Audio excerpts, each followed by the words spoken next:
चलिए तो आज हम पढ़ने वाले हैं लोकतंत्र के परिणाम के बारे में। आखिरकार जब सरकारें बनती हैं तो उनकी क्या क्या उद्देश्य होते हैं। राजनीतिक तौर पर, आर्थिक तौर पर और सामाजिक तौर पर जो सरकारें चुनी जाती हैं वो इन स्तरों पर, खासकर इन 3 स्तरों पर, राजनीतिक, आर्थिक और सामाजिक स्तर पर उनकी क्या जिम्मेदारियां होती हैं, ये होते हैं राजनीतिक परिणाम। तो इनके बारे में हम थोड़ा जानकारी ले लेते हैं। ठीक है, देखिए सबसे पहले पॉइंट की बात करेंगे हम राजनीतिक परिणाम की। ठीक है, राजनीतिक परिणाम में पहला पॉइंट आता है जिम्मेदार सरकार। यानी कि जब जनता के द्वारा सरकार चुनी जाती है तो वो सरकार कैसी होती है, जिम्मेदार होती है। और तो और दूसरा है जवाबदेह सरकार, क्योंकि जनता ने सुना है, मतलब जनता के द्वारा सरकार चुनी गई है। जब जनता के द्वारा सरकार चुनी गई है तो सरकार का फर्ज बनता है कि वो जनता की जवाबदेही हो। यानी कि अगर जनता सरकार से सवाल पूछे तो जनता का सवाल का जवाब देने का फर्ज होता है सरकार का। सरकार जनता के सवालों का जवाब दे। और वैध सरकार यानी कि लोकतंत्र के अंदर क्या होता है, जनता के द्वारा सरकार चुनी होनी चाहिए, ना कि जोर जबरदस्ती और कह सकते हैं डरा और धमकाकर चुनी हुई सरकार। ठीक है, तो वैध सरकार। तो इन 3 पॉइंट हमें साफ क्लियर कर देते हैं कि जनता की ही सरकार होती है कुल मिला के, क्योंकि जनता ने जिसको सरकार में भेजा है, सत्ता में भेजा है, वो जिम्मेदार होता है। क्या कार्य कर रहा है, क्या नहीं कर रहा है, जनता का पैसा टैक्स के द्वारा जो कलेक्ट करने के बाद क्या कर रहा है, क्या नहीं कर रहा है, इसकी वो जिम्मेदार होता है। दूसरी, सरकार जिम्मेदार है। अगर देश के हित में कार्य हो रहा है तो सरकार जिम्मेदार, देश के अहित में कार्य हो रहा है तो सरकार जिम्मेदार। जवाबदेही की बात करें तो सरकार क्या होती है, जवाबदेही होती है, क्योंकि जनता ने उसको चुन के भेजा है कि जा भाई हम आपको भेजते हैं, बैठो और देश के लिए कुछ अच्छा कार्य करें, हमारे लिए कुछ अच्छा कार्य करें। इसीलिए तो सरकार को भेजा गया है। और सरकार अगर कार्य करेगी नहीं तो कौन जवाब देगा भाई, आम व्यक्ति देगा, रिक्शा वाला देगा या फिर चाय वाला देगा, खैर कौन देगा, तो समझ गए होंगे आप कौन देगा। तो जवाबदेह सरकार होगी, जो सरकार बनाएगा वही देगा जवाब। वैध सरकार की बात कर लें, वैध सरकार यानी कि जनता के द्वारा चुनी हुई सरकार है, इसलिए वो वैध सरकार है। अगर वो जनता के द्वारा ना चुनती, डरा धमका कर और खुद ही वोट डालकर ईवीएम के थ्रू आराम से खुद की जीत का हासिल कर लेते, तो उसे हम वैध सरकार नहीं कह सकते। वो कैसी होती, अवैध सरकार। लेकिन जो सरकार जनता के वोटों से जो बनती है, जनता के हित के लिए बनती है, जो जनता के द्वारा बनाई जाती है सरकार, उसे हम बोलते हैं वैध सरकार। ठीक है ना भाई, समझ में आ रही ना। चलिए आर्थिक की बात कर लेते हैं। आर्थिक, ठीक है, आर्थिक परिणाम क्या है, जब सरकार बनती है तो उसका काम क्या होता है, आर्थिक समृद्धि और विकास। ठीक है, आर्थिक समृद्धि और विकास। सरकार बनती है तो क्या गोटियां खेलने के लिए बनती है, सरकार बनती है तो गिल्ली डंडा खेलने के लिए बनती है, सरकार बनती है तो मैच खेलने के लिए बनती है, नहीं भैया। सरकार बनाई जाती है तो वो देश की डेवलपमेंट के लिए बनाई जाती है, देश के विकास के लिए बनाई जाती है। और सिर्फ विकास के लिए, अमीरों का विकास नहीं, हर एक तबके का विकास होना जरूरी होता है। इसलिए आर्थिक विकास यानी कि सबको पैसे, जन धन कहते नहीं है, सबकी जन की और धन की सबकी हानि ना होकर उसका क्या हो, उसको संरक्षण मिले और धन को बढ़ावा मिले और जन को कम से कम राहत मिले। इस प्रकार से सरकार कार्य करे कि लोगों की समृद्धि हो, लोग पैसे वाले हो जाएं और उनका विकास हो जाए। जिसकी औकात साइकिल पे चलने की नहीं है वो मोटरसाइकिल पे चलना शुरू कर दें, और जो मोटरसाइकिल पे चलने की औकात नहीं थी अब वो किस पे चलना स्टार्ट कर देंगे, कार पे चलना स्टार्ट कर दें। तो इस प्रकार से विकास हो, गरीबी और असमानता में कमी लाई जाए। ठीक है ना।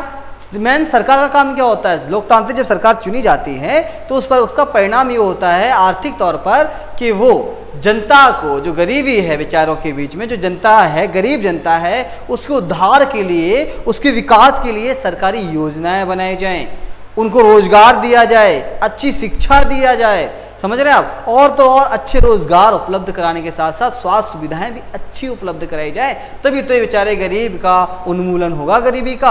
और तो और असमानताएं, जो छुआछूत है, और छुआछूत दूर की बात है, खैर गरीबी के बाद असमानता, जैसे अमीर और गरीब, क्या है, अमीर और गरीब के बीच में जो असमानताएं हैं उनको दूर किया जाए, उनके बीच की जो खाई है ना उसको पाटने का काम करती है सरकार। लेकिन आज की डेट में तो सरकारें क्या काम करती हैं सभी जानते हैं, है ना। चलिए बात करते हैं, यहाँ पे देखिएगा सामाजिक जो परिणाम हैं राजनीति लोकतंत्र के, वो देखिए सबसे पहला था सामाजिक विविधता में सामंजस्य स्थापित करना।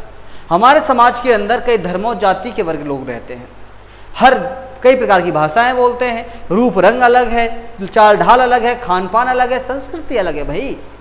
फिर भी सरकार का फर्ज बनता है कि वो सबके साथ जो विविधताएं हैं ना उनमें सामंजस्य बनाने का कार्य करे। उन विविधताओं में सामंजस्य बना के बैठाए, ना कि उन विविधताओं का फायदा उठाए और एक दूसरे का सर फुड़वा दे, है ना। ऐसा नहीं करना है। सरकार यानी जो लोकतांत्रिक सरकार होती है, जनता जब भेजती है सरकार को चुनकर, तो सरकार का एक फर्ज होता है कि जनता के प्रति वो वफादार रहे। जनता ने अगर भेजा है कोई भी, जब कोई सरकार एक ही वर्ग के द्वारा तो चुनकर नहीं बन सकती ना, हर तबके, हर वर्ग, हर जाति, हर लिंग के व्यक्ति के द्वारा सरकार बनाई जाती है। इसलिए सरकार का भी फर्ज बनता है कि वो हर वर्ग, हर व्यक्ति, हर तबके, हर जाति, हर लिंग के व्यक्ति के लिए कार्य करे। समझ रहे हैं आप। बात करते हैं, देखिए, सद्भावनापूर्ण जीवन। सद्भावनापूर्ण जीवन का मतलब ये हुआ कि जब समाज में सबको विविधताएं जो हैं उनमें सामंजस्य बनेगा, समाज के अंदर भेदभाव खत्म होगा, तो उनके अंदर सद्भावना का विकास होगा और वो एक ऐसे माहौल में जिएंगे जिसमें ना तो लड़ाई होगी, ना झगड़ा होगा, सिर्फ प्यार और मोहब्बत होगी। समझ रहे हैं आप। इस प्रकार से जो काम होता है वो आ जाते हैं खास करके हमारे लोकतंत्र के परिणाम के अंदर। ये बहुत इंपॉर्टेंट चैप्टर है, ध्यान रखिएगा और समझ के रखिएगा, क्योंकि इसमें जो मैं फैक्ट करने वाला हूँ, बताने वाला हूँ यहाँ पे, बहुत ही इंपॉर्टेंट है। देखेंगे आप, समझेंगे यहाँ पे जवाबदेही। जवाबदेही का मतलब समझते क्या होता है? जवाब देना। मैं आपसे क्वेश्चन करूंगा तो आपका फर्ज बनता है कि आप उसका रिप्लाई करें, उसका आंसर करें। देखिए, जैसे कि देखें यहाँ पॉइंट है हमारा जवाबदेही। एक जवाबदेही सरकार अपने नागरिकों के लिए जवाबदेह होती है। यह अपने नागरिकों की ओर से किए गए सभी निर्णयों के लिए जिम्मेदार है। यानी कि सरकार ने, एक फॉर एग्जाम्पल के लिए, अगर वर्तमान सरकार ने नोटबंदी की, अगर उसके सही परिणाम है तो सरकार जिम्मेदार, गलत परिणाम है तो सरकार जिम्मेदार है कि नहीं है। कोरोना के दौरान लॉकडाउन लगाया, इस दौरान अगर देखा जाए सही परिणाम निकले तो सरकार जिम्मेदार, गलत परिणाम निकले तो सरकार जिम्मेदार। अब ऐसा नहीं है ना कि अच्छा हुआ तो ये सरकार है और गलत हुआ अरे विपक्ष कर रहा है सब कुछ, हम थोड़ा ना कर रहे हैं, विपक्ष का काम है, सब विपक्ष का हाथ है भाई। ये सिस्टम नहीं रखना भाई। सरकार जिम्मेदार है, जवाबदेह होगी इसके लिए। समझ रहे हैं आप। बात करते हैं राजनीतिक समानता की। राजनीतिक समानता खास करके आर्टिकल हमारा जो 14 है, आर्टिकल 14 से लेकर आर्टिकल 18 तक हमें राजनीतिक समानताएं उपलब्ध कराई गई हैं भाई। जाति, पंथ, धर्म, आर्थिक स्थिति में के आर्थिक स्थिति में अंतर के बावजूद मतदान और चुनाव में लड़ने का समान अधिकार दिया गया है हमें। चाहे आपकी जाति, लिंग, भेदभाव कैसा, काले, गोरे, ठीकने, मोटे, पतले, कैसे भी हो चलेगा। आप 18 प्लस हो जाओ, बस कितने हो जाओ, 18 प्लस हो, वोटर आईडी कार्ड बना है, आधार कार्ड भी बना है, चलेगा, आप वोट डाल सकते हो। तो जब आप सब लोगों के लिए, जब वोट लेने के टाइम पे भेदभाव नहीं करते, जब वोट मांगते टाइम भेदभाव नहीं करते, तो फिर योजनाएं बनाने टाइम कैसे भेदभाव कर सकते हैं भाई? नहीं कर सकते भाई, गलत, चीटिंग। समझे। चलिए बात करते हैं लोकतंत्र की। किसकी बात करते हैं? लोकतंत्र की। तो लोकतंत्र देखिएगा, समझना इसमें है आखिरकार लोकतंत्र है क्या। लोकतंत्र यानी कि लोगों का तंत्र, लोगों का शासन। अब लोग, हर एक व्यक्ति तो राजगद्दी पे बैठ नहीं सकता, हर एक व्यक्ति तो केंद्र सरकार में बैठ नहीं सकता, तो वो क्या करता है, भैया हमारे शासन है तो हम अपने एक लीडर को बना के बैठाएंगे वहाँ पे। हमने एक लीडर चुन लिया अपना और वही बैठेगा, वही हमारे लिए निर्णय लेगा, हमारे विकास के लिए, राजनीतिक, सामाजिक, आर्थिक विकास के लिए फैसले वही लेगा। नागरिकों के बीच समानता को बढ़ावा देता है लोकतंत्र, समानता को बढ़ावा देता है, ध्यान रखना। ना कि धर्म की लड़ाई लड़वाए, जाति की लड़ाई लड़वाए, रंग रूप की लड़ाई लड़वाए। अरे ऐसे कपड़े कैसे पहन लिए भाई, ये तुम नहीं पहन सकते, ये फलाना कपड़ा, भड़काना कपड़ा, ये सिस्टम नहीं चलेगा। किसी को कपड़े से पहचानना गलत बात है, क्योंकि नागरिकों, लोकतंत्र हमारा क्या कहता है, नागरिकों के बीच में क्या है, समानताएं हैं। अब कपड़े से पहचानोगे तो समानता रही कहाँ गई भाई। बात करते हैं व्यक्ति की गरिमा को बढ़ाता है लोकतंत्र। व्यक्ति की गरिमा को बढ़ाता है, मान सम्मान को, स्वभाव को, स्वाभिमान को बढ़ाता है।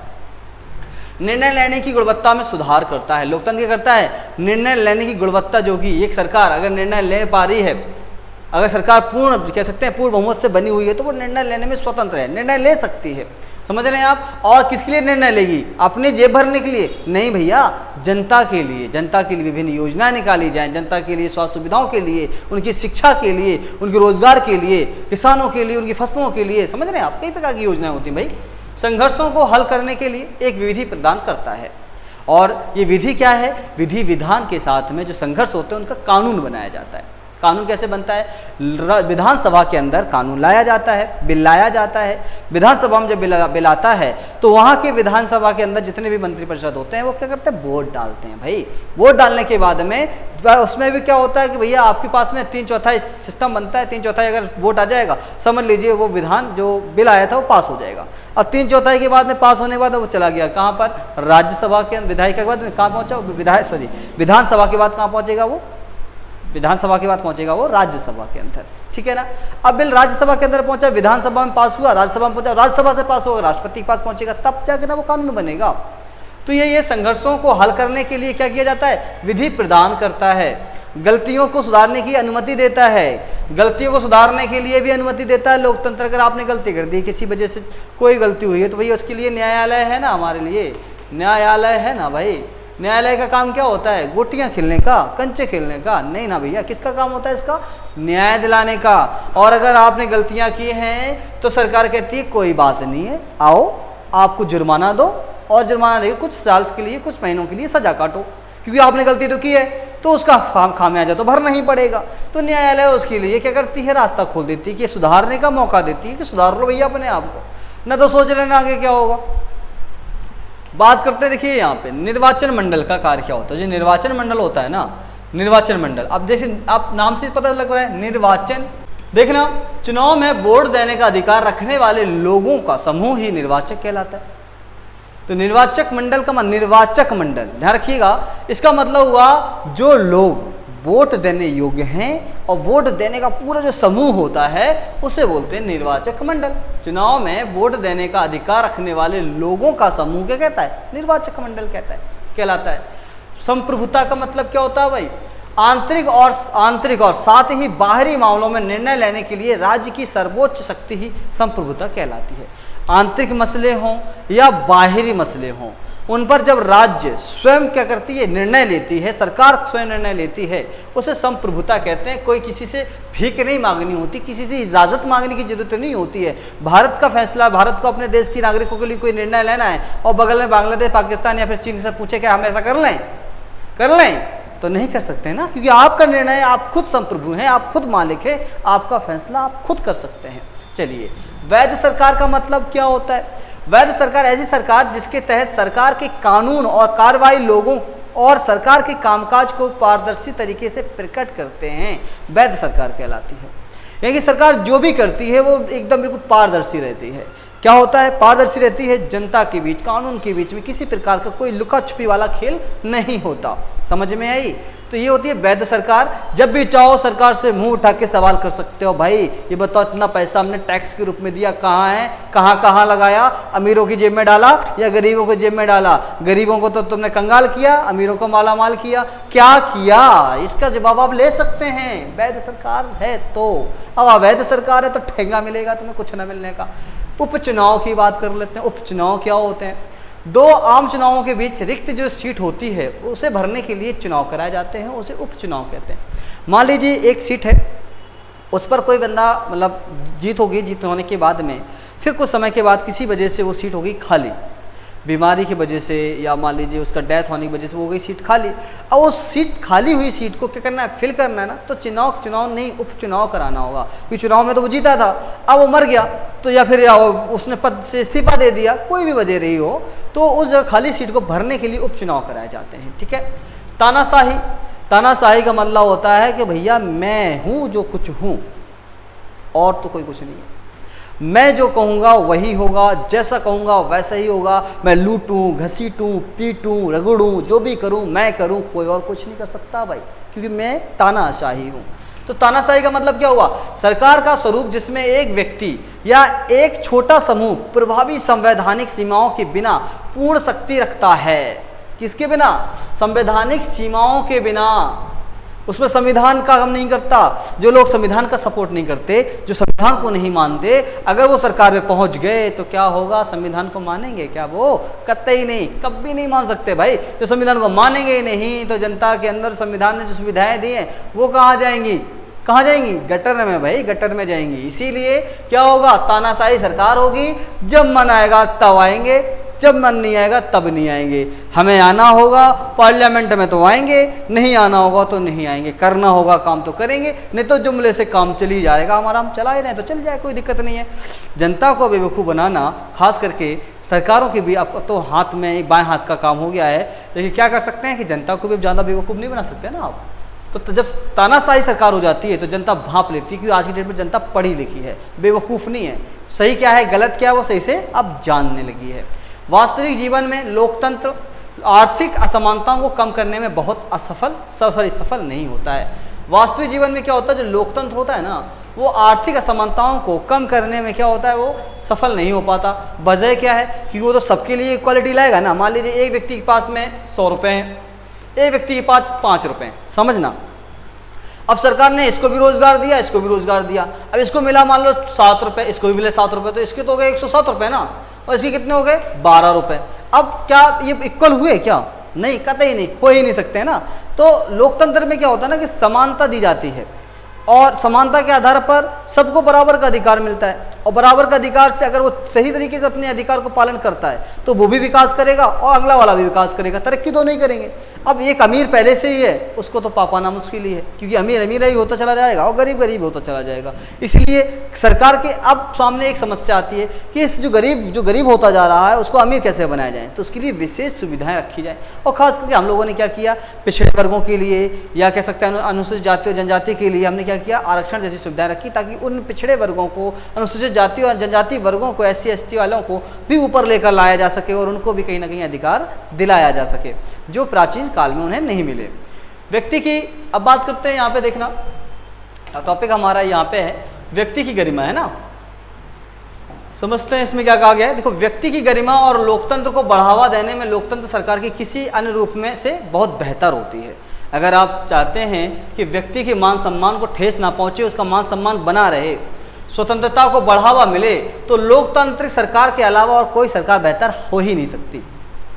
क्योंकि आपके अधिकारों का, आपकी इज्जत का मान सम्मान तभी होगा जब सरकार आपने चुनी होगी। जब किसी और की सरकार होगी, किसी और के द्वारा चुनी गई होगी, तो आपको क्या मिलने वाला है, कद्दू।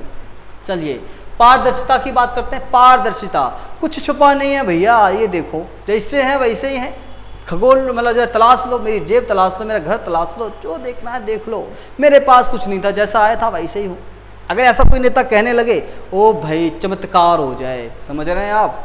एक नागरिक जो यह जानना चाहता है, एक नागरिक जो यह जानना चाहता है कि क्या सही प्रक्रियाओं के माध्यम से निर्णय लिया गया था, यह पता लगा सकता है, उसके पास निर्णय लेने की प्रक्रिया की जांच करने का अधिकार और साधन है।